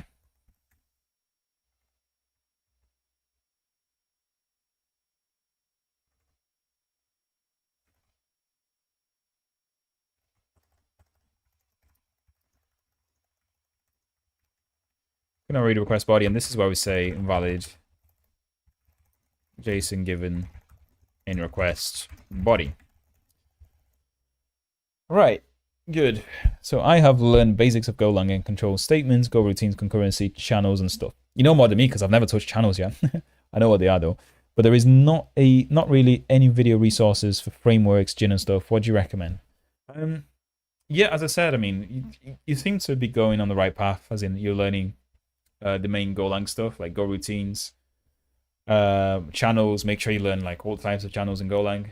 I'm not sure if there's like one-shot channels or bi-directional channels and stuff. I know that there is in Rust. In terms of the framework, man, like you just got to pick up a project. Say like you want to make a quick web app or something, and research the best web frameworks for Golang. In my case, I found that Jin was probably the best one for me, and just use it. They are just frameworks at the end of the day. You don't necessarily need to know them because, quite honestly, like whatever project you join is going to have a different framework, so you're going to have to learn them anyway. But yeah, I mean, doesn't the bottom panel bother you? Like, see many lines of code. I can. Petruza. Yeah, I guess not, dude. To be honest, I can minimize it for you if that's easier. But I like having the terminal there because it's just an easy switch here. If I need to like undo a migration or something like that, it's always useful. Right,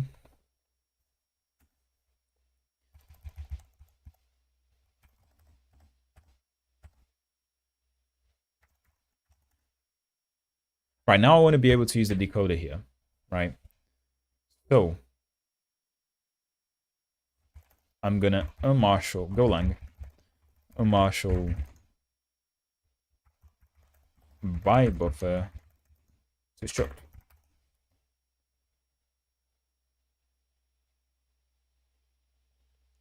Or marshal, in fact, right?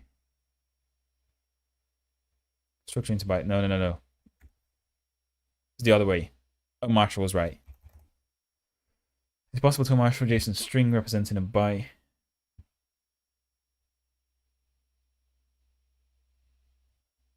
How are they doing it here? So I've got a byte here. Members make JSON and marshal. Members make members parameter, which is an array of members. Okay, right, I see. So just JSON and marshal call seems to be the one. And then we have the body. We want to decode into add schema request. And that does return an error, right? Yeah, it does.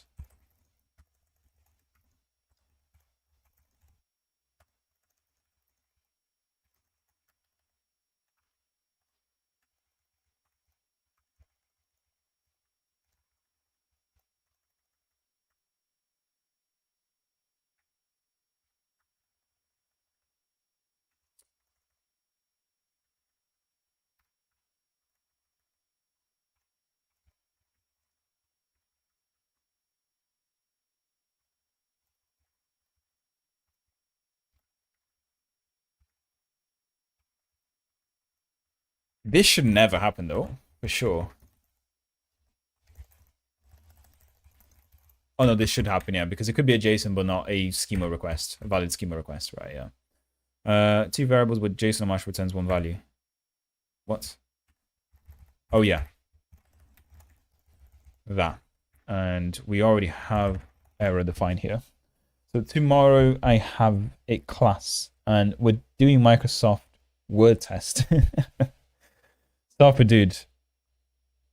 Unfortunately, you can't. Yeah. Supposedly this stream is only for over 18s, man. So be careful not to get banned. That's what I'm trying to say. I can't hang, dude, if you're under 18. So you are, right? You're definitely over 18. That's what I'm trying to say.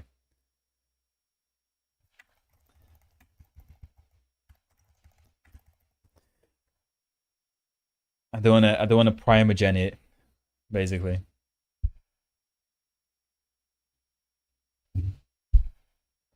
Right. So we've done the JSON validation for the schema. I'm not joking.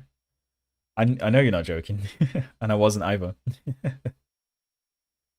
So error is nil. Invalid schema request. All right, we don't need that one anymore because we've basically done everything. Odd card schema request. Right, this is where we kind of need more stuff now. So we are going to do that. Oops. And we're going to see what we need here. So first of all, JSON ID is going to be a string, and then we have JSON schema, which is a string as well, and then we have JSON title, which is a string, schema, which is a string here as well, and that is it, right? The rest is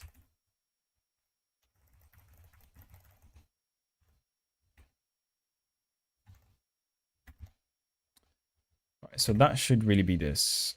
So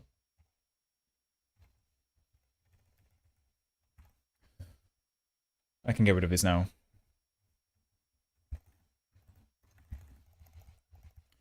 Okay. EUID is not used, right? What? Expect declaration found. Okay, yeah.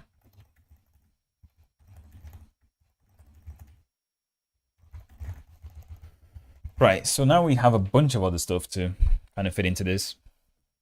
I'm getting a mark from this test. Teacher's giving us some document and we have to format and edit it. Yeah, make sure you do it well, man.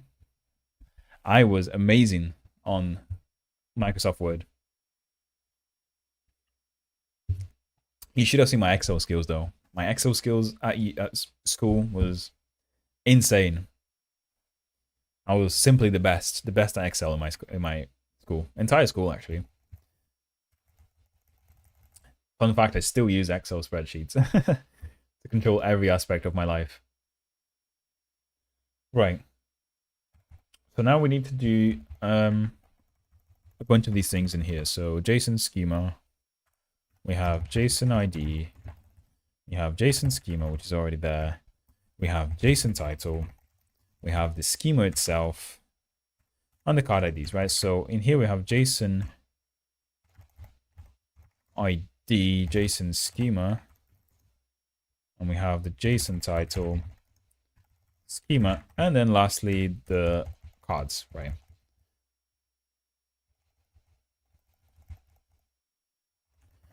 Can I separate this into multi-lines? Yeah.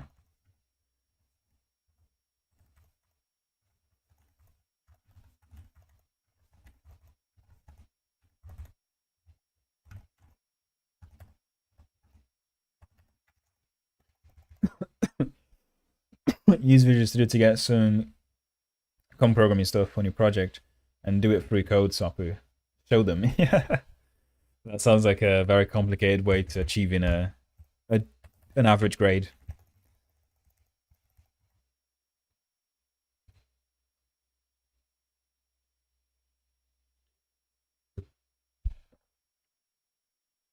Right. So add card schema request. We need JSON ID. We need JSON type, JSON schema. We need add schema, JSON title, I think it is.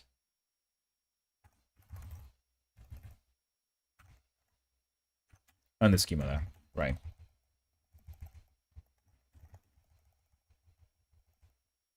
Okay. Fail to add card schema.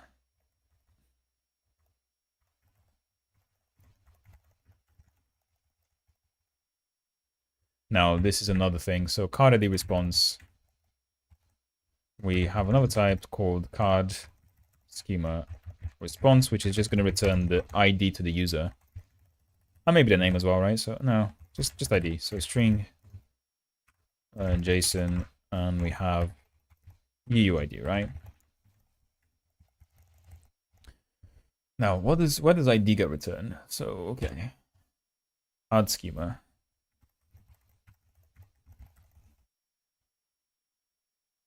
I always return an empty string here, but it shouldn't be empty. It should have the UUID there. And I think I've figured a bug here. That should also be UUID, right? In a card. Right. Question is, does this build? Does this build? Let's try that.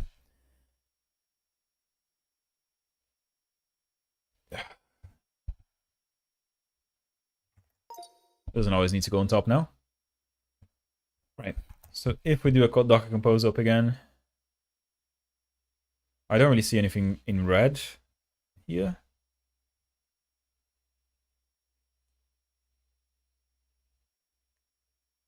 Please build. Oh wait, it's not going to build. I mean, it is going to build because I'm not actually using anything. So in other words, I'm not actually going on my app.go and saying something like r.post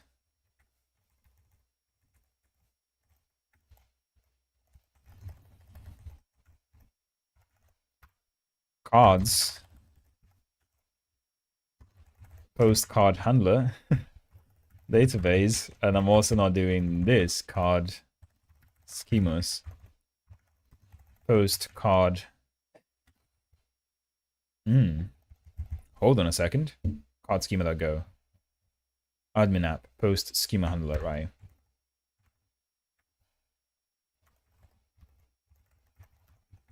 There you go. So I wasn't actually doing that. Now things might get complained at. All green to go. Good to go. Not yet. Not yet. Calm down. We're getting there. And this doesn't do the entire thing yet because now I need to link these two things, right? So whenever I add a schema, I essentially have a valid JSON schema that I can use to check each card being added. I don't have that yet. This is this big to do here, essentially.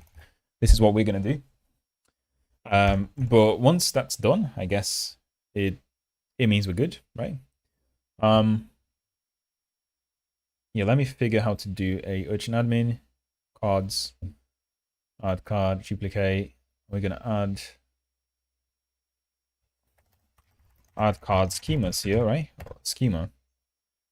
I think it was cards. What is it? Card. What did I actually name it? Card schemas. Oh, I should have named it something else like that. Card schemas. There you go. Yeah, because here I can do card schemas, right? I'm going to save that. I'm going to redo this. And we're going to test it. We're going to test to see if we can add anything good. It just takes such a long time to like tear down everything.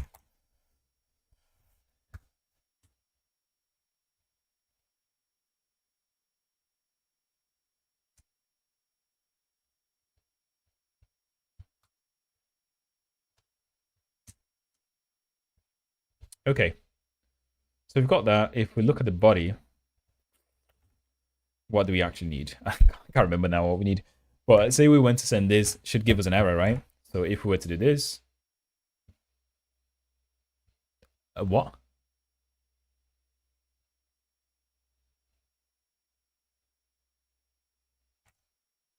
Where is the admin app running? So admin app running in port. Is it 8081? I can't remember now. Yeah, listen on 8081. So it should have been here, right? So save it. Could not read card schema. We've got a typo already. We're going to replace with schema. So it failed here. Failed to add card schema. So you see, you went all the way except here. What? So how did it go through up to here though? I don't understand because we don't have any of these things. So these should have all failed, right? These should have all failed. Huh. Can I set the unmarshaller? So JSON, Golang, JSON unmarshaller. Require field, right? So I guess it's just trying to unmarshal the JSON, but because it doesn't find the fields that need to be on the struct, then it's just putting them as empty anyway, which is not ideal. Or green good to go. Golang is slow to tear down. No, I wouldn't say so, Tobias. It's just that my Docker Compose took a while to to tear down. But I mean, yeah, the actual applications probably take like a second. It's just that I have like 3 different containers, and they, the containers themselves took a while to tear down, which was like 9 seconds. It's not even a while anyway. It's just me complaining. Settings JSON struct. A Marshall JSON. So required is that.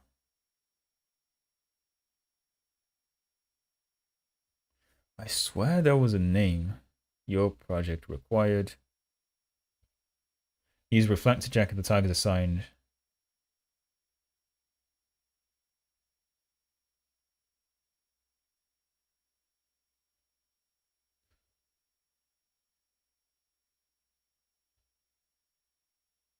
You can also make use of JSON schema validation.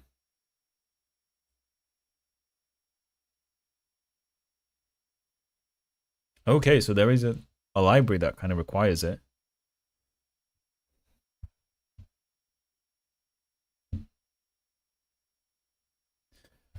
Let's go on Google Groups. I've not been to this in a while.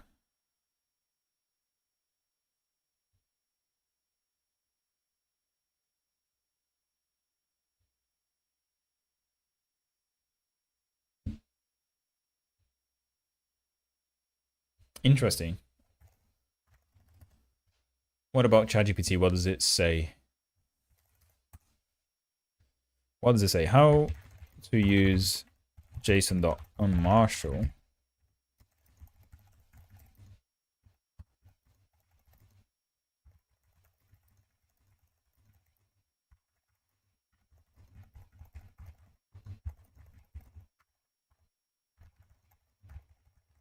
Okay, let's see this. JSON unmarshal function to unmarshal JSON to ensure all fields are present and marshals. You can use struct tags and custom validation. Yeah, so it doesn't seem like we have something out of the box. We need to just check the values, which is fine, I guess.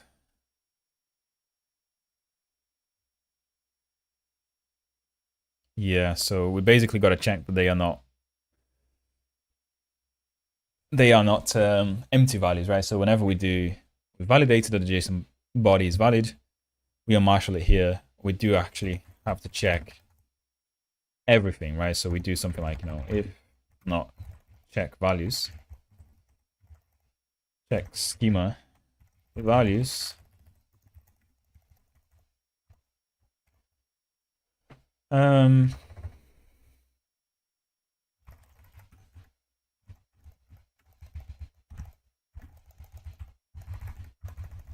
We're just gonna have to do it manually, which is interesting. We can do that though, real quick. Bad request. Okay.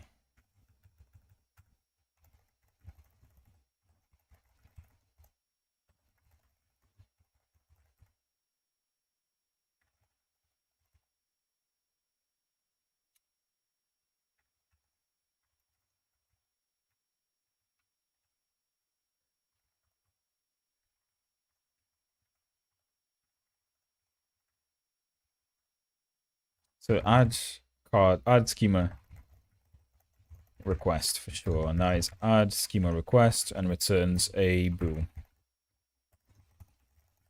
And in here we just got to do if add schema request. In fact, what do we have here? Add schema request.json ID. We also have add schema request dot schema. We have add schema request, add schema request. I'm just gonna do a macro to quickly return all these things. So I can't be bothered typing for too long. We have add schema request dot title, right? That's 4 of them. What we're gonna do is gonna record to L, go into there. We're gonna say if this is empty, we're gonna return false, right? I'm gonna go 2 down, stop recording, and then we do a free at L. Okay. And then we return true here if they are not all empty. Is there an empty?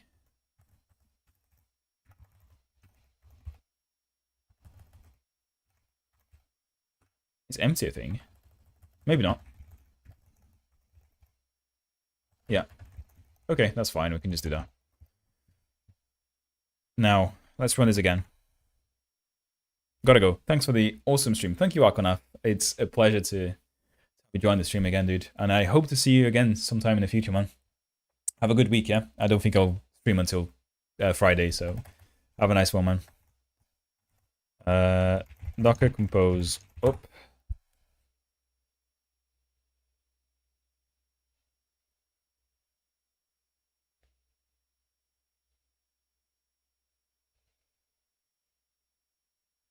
let's try that. Oh, just dropped my Coke. Right, last sip of the Coke because it's all over now. That means the stream is going to be over soon. And we're going to do that request. What do we get now? Yeah, so now we actually check the invalid input streams, which means that we don't really go into the add function in a database and try and preemptively add empty values, which is good. Go and chill. Yeah, dude, I gotta go and chill. That Coke has to be warm at this point. It is, man. It's a 2-hour Coke and it's just been sitting there for all this time. But I had the last sip, right? And it was good. It was good. I can't complain. The first, let's say 30% of the can was just on point, very cold, very crispy. Once you go past that 50% mark and it's been sitting there for an hour, that's when the quality goes down a little bit, you know what I'm saying? So yeah, what can we do? Anyway, guys, thank you very much for the time you gave me, because it's been a pleasure coming back to like an average of 10 views every time. Now we're on 7 now because it's at the end, but thank you guys. And if you haven't liked the stream yet, please like it and please subscribe to the channel if you're not yet. And I'll see you guys on Friday. I'm going to try very hard to not miss it this time. I am more motivated than last week for sure, so I will be here again. And I can't wait to kind of create some more content this year, because I've got some stuff planned and some stuff that has been planned for like 3 months that I still haven't released. Yeah, please, if you see any content that I release, like and subscribe, like and hit the bell button thing. On that note, I'll see you guys next time. Have a good evening and bye bye. Bye bye bye. Good night, of course.